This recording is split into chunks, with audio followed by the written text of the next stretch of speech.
local government unit sa sa lungsod sa San Remigio. Uyog ang mga pulis, mga katrupa. Misose sa mga edipisyo human sa 5.4 nga linog. Gamigo sa norte nga bahin sa lalawigan sa Subo. Detalye sa report sa Renato kinipiragi sa pagpamati ni katrupang Benji Talisik. Live report.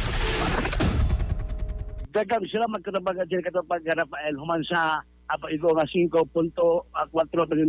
magnitude nga galing linog sa northern bahin ag lungsod sa Remigio minimum sa pagsusi sa kidang mga edipisyo. Kuyog ag kapulisan ang LGU human ang engineering department sa maong lungsod ag misusi kini sa mga building sa maong lungsod aron sa pagsuta kog luwas ba ang mga building human sa daing linog nga 5.4 magnitude kapwa daw nasa ang maong lungsod human ang bibilang ka mga kalusuran nga bahin sa norte kadapag Rafael ni nagadagamdam o kani pag linog neto kabilabay muan kundi dibuan ka mga aftershocks ang na human sa maog lungsod kagahapon daw human sa agad maong linog kagahapon sa hapon ang police human ang maog LGU sa lungsod sa Serbio gihimo kila sa pagsusi aron na agad pagsuta kun ang mabagyapon nga agad punduhan sa mga tao ang mga building sa maong dapit